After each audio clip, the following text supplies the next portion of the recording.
ఓం నమో నారాయణాయ శ్రీమతే రామానుజాయ నమః. శ్రీమన్నారాయణ చరణం శరణం ప్రపద్యే. అస్మద్గురుభ్యో నమః. అందరికీ నమస్కారం అండి. మొదటగా మీ అందరికీ కూడా విశ్వవసునామ సంవత్సర శుభాకాంక్షలు. ఈ సంవత్సరములో అందరికీ అన్నీ సమృద్ధిగా లభించి ఆర్థికంగా ప్రశాంతంగా ఉండి చక్కగా ఆర్థికాభివృద్ధి ఐశ్వర్యాభివృద్ధి కలగాలని ఆ విష్ణుమూర్తిని కోరుకుంటూ ఈ వీడియో చేస్తూ ఉన్నానండి. తప్పకుండా అందరూ దీన్ని ఈ ఉగాదిలోపు తప్పకుండా ఒకసారైనా వినండి, మీకు అన్ని శుభాలు జరుగుతాయి. అయితే మరి ఈ జగత్ స్థితికారకుడు మహావిష్ణువు వేదాలను, బ్రాహ్మణులను, గోవులను, దేవతలను, సజ్జనులను, ధర్మాన్ని, అర్థాన్ని రక్షించడం కోసము అవతారాలు అలుస్తూ ఉంటాడు. మరి అట్లా కాపాడి ప్రళయకాలంలో కూడా మనం కాపాడి మళ్ళీ తిరిగి సృష్టిస్తూ ఉంటాడు. కాబట్టి ఆ సృష్టి అనేది జరగడానికి ఆ భగవంతుడు ఏ విధంగా మనల్ని రక్షిస్తాడు, ఏ విధంగా తన కడుపులో పెట్టుకొని సృష్టిస్తాడు తిరిగి అనేది మనము ఇప్పుడు ఈ వీడియోలో తెలుసుకుందాం. ఈ విధంగా ఈ కథను వినడం వల్ల మనకు సకల సంపదలు కలుగుతాయి ఆ శ్రీహరి యొక్క అనుగ్రహంతో అని మనకు పురాణాలు తెలియజేస్తూ ఉన్నాయి. కాబట్టి అందరూ తప్పకుండా వినండి. చక్కగా లైక్ చేయండి. లైక్ చేసి ఓం నమో నారాయణాయ అని కామెంట్లో రాయండి. మరి ఇంకా ఈ కథను తెలుసుకుందాం. ఏమంటే ఈ కథలో గత కల్పము చివర అంటే ప్రళయకాలము సంభవించినప్పుడు అక్కడ ఏ విధమైన భగవంతుడు ఏ అవతారాన్ని ఎత్తాడు అంటే మత్స్యావతారాన్ని ఎత్తిండట. వీటిని లోకాలను రక్షించడం కోసం. మరి అప్పుడు అక్కడ ఒక రాజు అయిన సత్యవ్రతుడు అని ఉన్నాడు. ద్రవిడ దేశానికి రాజు. అంటే ఈ కల్పంలో కాదండి, ఇంతకుముందు కల్పంలో. కేవలము నీళ్లు ఆహారంగా తీసుకుంటూ ఒక నది గట్టుపై విష్ణువును గురించి తపస్సు చేశాడట అతను, ఆ సత్యవ్రతుడు. అప్పుడు సత్యవ్రతుడు ఒకనాడు కృతమాలిక అనే నది దగ్గర విష్ణువుకు ప్రీతి కలిగేటట్టు నీళ్లతో అర్ఘ్యం వదులుతున్నాడు. అప్పుడు అతని దోసిల్లో ఒక చేప పిల్ల కనిపించిందట. అతడు ఉలికిపడి ఆ చేప పిల్లను నది నీళ్ళలో వదిలేసిండట. నదిలో చేప పిల్ల రాజుతోని ఇట్లా అంటుంది అట. ఆ చేప పిల్ల, పాటు వచ్చిన జ్ఞాతి ఘాతులు పాపజాతి జుషంబులి ఏట గొండొక మీను పిల్లల నేరిపట్టి వధింప అచ్చోట నుండక నీరు దోసిలిజొచ్చి వచ్చిన నన్ను నట్టేట ద్రోవంగా పాడియే కృప ఇంతలేక దయానిధి అంటూ ఉందట. ఆ చేప ఏమంటుంది ఆ రాజుతోని, ఆ సత్యవ్రతుడితోని, ఓ దయామయుడా, ఈ నదిలో దాయాదులను చంపే పాపిష్టి చేపలున్నాయి. అవి చిన్న చేపలను బట్టి మింగుతాయి. అందువల్ల అక్కడ ఉండలేక నీ దోసిల్లోకి వచ్చాను నేను. దయ లేకుండా నన్ను నట్టేటిలో దోయడము న్యాయం కాదు అని చెప్తూ ఉందట. అప్పుడు సత్యవ్రతుడు చేప పిల్ల మాటలు విని జాలిపడి మెల్లగా దాన్ని తన కమండలపు నీళ్ళలో ఉంచుకున్నాడట. ఒక్క రాత్రిలోనే చేప పిల్ల కమండలం అంతా నిండిపోయిందట. నిండిపోయి అది ఏమంటుంది, ఓ రాజేంద్ర, నేను ఉండడానికి కమండలం సరిపోవడం లేదు, ఇంకొక దాన్ని తీసుకునిరా అన్నదట. అప్పుడు ఒక నీళ్ల కడవలో దానిని విడిచిపెట్టాడట. క్షణకాలంలోనే ఆ చేప మరి ఇంకా పొడవైందట. ఆ కుండ అంతా నిండిపోయిందట, ఆ పాత్ర అంతా నిండిపోయిందట. అటు తర్వాత సత్యవ్రతుడు ఆ చేపను చిన్న మడుగులో విడిచిపెట్టాడట. మరి అది ఆ మడుగంత పెద్దదయ్యి నేను తిరగడానికి ఇది చాలదు అని చెప్పిందట. ఉత్తముడైన ఆ రాజు ఆ చేపను ఎక్కువ నీళ్లుండే పెద్ద చెరువులో విడిచిపెట్టాడట. ఆ చెరువు కంటే చేప పెద్దదిగా పెరిగిందట. మరి ఆ చోటు కూడా చాలదని చెప్పుకున్నదట. అప్పుడు ఆ పుణ్యాత్ముడైన రాజు పెద్ద చేపను పెద్ద సముద్రంలో విడిచిపెట్టినాడట. సముద్రంలో చేరిన తర్వాత పెద్ద మొసళ్ళు నన్ను చుట్టుకొని పట్టుకొని చప్పి మింగుతాయి. ఇంతకాలము కాపాడి నన్ను విడిచి పెట్టవద్దు, నన్ను బయటకి ఎత్తుకో అని ఆ చేప రాజుతో మొరపెట్టుకుందట. అప్పుడు నేర్పరి అయిన చేపతో రాజు ఇట్లా అన్నాడట, ఒక్క రోజులోనే నీవు 100 ఆమడల దూరం వ్యాపించావు. ఇటువంటి చేపలను మేము ఎప్పుడు కని విని ఎరగము. నీవు దీనులను కాపాడడం కోసము చేప రూపం ధరించిన విష్ణుదేవుడవే అని నేను తెలుసుకున్నాను అన్నాడట. అప్పుడు చేప రూపాన్ని ధరించిన విష్ణుదేవుడు సత్యవ్రతంతో ఇలా అంటున్నాడు, ఓ రాజా, ఈ రాత్రి గడిచిన తర్వాత రాబోయే 7వ దినంలో బ్రహ్మకు ఒక పగలు పూర్తి అవుతుంది. భూలోకం మొదలుకొని 3 లోకాలు సముద్రంలో మునుగుతాయి. అప్పుడు నీవు సమస్తములైన ఔషధ సమూహాలు, విత్తనాలు, అన్నిటినీ నౌకపై ఉంచుకొని ప్రళయ సముద్ర జలాల్లో విహరించు అని చెప్పిందట. అప్పుడు సప్త ఋషులు కూడా ఓడలో ఉంటారు.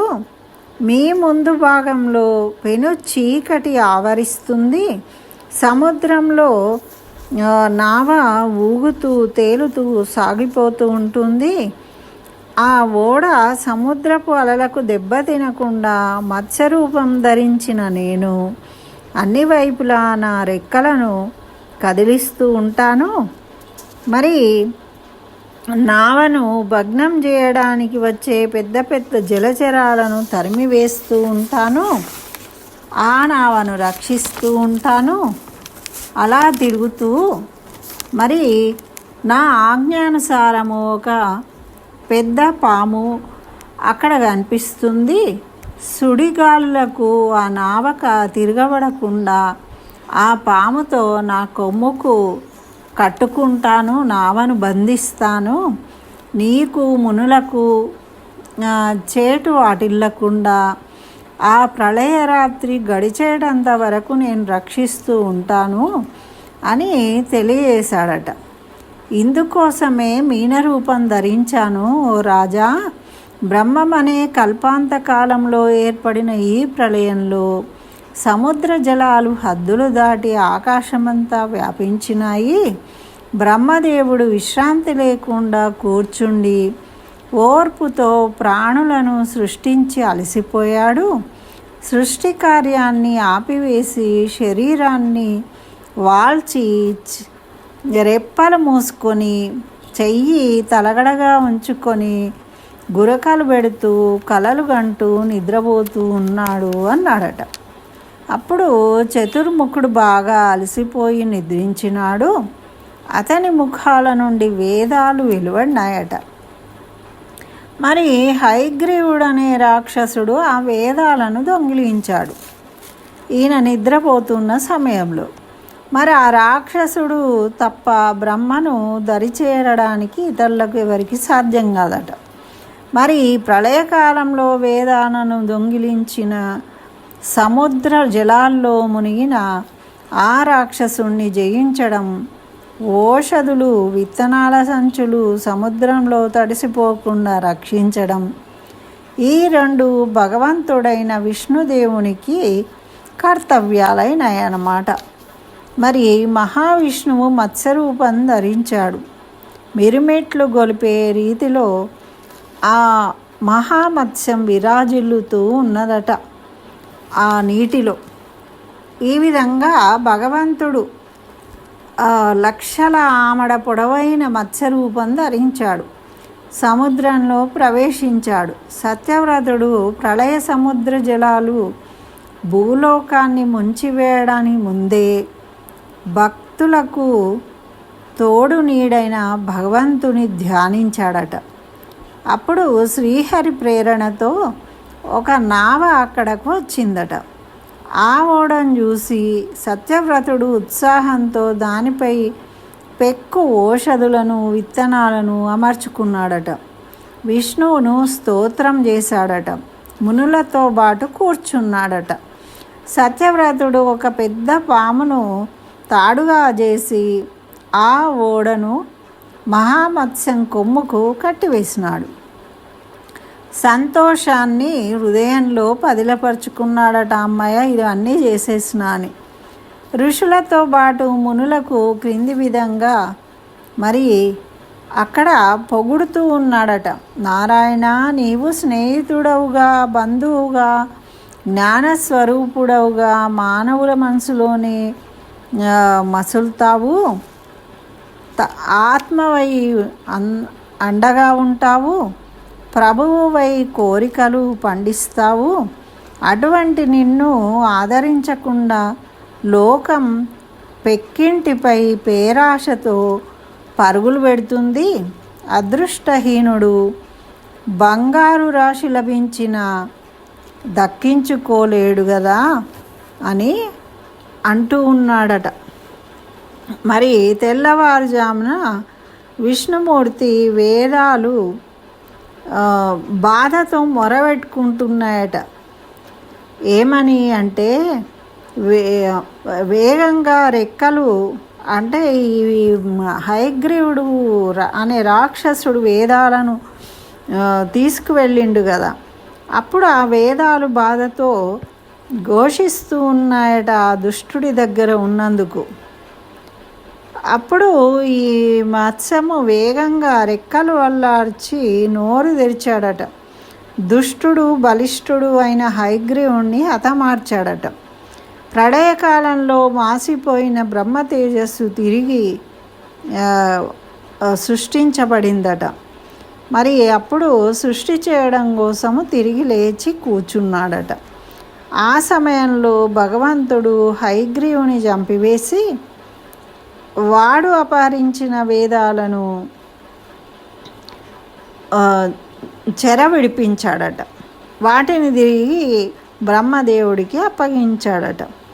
ఆ మేల్కొన్న బ్రహ్మదేవునికి అనుగ్రహపూర్వకంగా ఆ వేదాలను అప్పగించితే అప్పుడు ఆ బ్రహ్మదేవుడు తిరిగి సృష్టి ప్రారంభించాడట. ఈ విధంగా ఆ సత్యవ్రతుడైన రాజు శ్రీ మహావిష్ణువు మత్స్యావతారం ధరించి మన ప్రళయకాలము అయిపోయిన తర్వాత తిరిగి సృష్టి జరగడానికి సహకరించాడనమాట. ఆ శ్రీ మహావిష్ణువు యొక్క అనుగ్రహాన్ని పొందిండు. కాబట్టి మనము ఈరోజు ఈ రాజర్షి అయిన సత్యవ్రతుణ్ణి, ఆయన యొక్క భక్తిని, మత్స్యావతారం ధరించిన శ్రీ మహావిష్ణువును, అతని మహిమను మనము తలుచుకొని స్మరించుకొని వారికి నమస్కరించుకుంటే ఈ పుణ్యకథను విని మనకు కూడా ఆ విధంగా అన్ని సంపదలు సమృద్ధిగా లభిస్తాయి ఆ విష్ణువు యొక్క అనుగ్రహం చేత అని మనకు మత్స్య పురాణంలో తెలుపబడింది. కాబట్టి ఆ విధంగా బ్రహ్మదేవుడికి వేద జ్ఞానము అందినట్టు మనం కూడా జ్ఞానవంతులమవుతాము అని మనకు పురాణంలో తెలియజేయబడింది. కాబట్టి అందరూ తప్పకుండా దీన్ని ఉగాదిలోపు వినండి, చక్కగా నమస్కరించుకోండి. ఆ దేవాది దేవుడైన శ్రీ మహావిష్ణువు యొక్క అనుగ్రహాన్ని పొందండి. అందరికీ విశ్వవసునామ సంవత్సర శుభాకాంక్షలు మరి ఒకసారి తెలియజేస్తూ స్వస్తి. జై శ్రీమన్నారాయణ. సర్వం శ్రీకృష్ణ చరణారవిందార్పణమస్తు.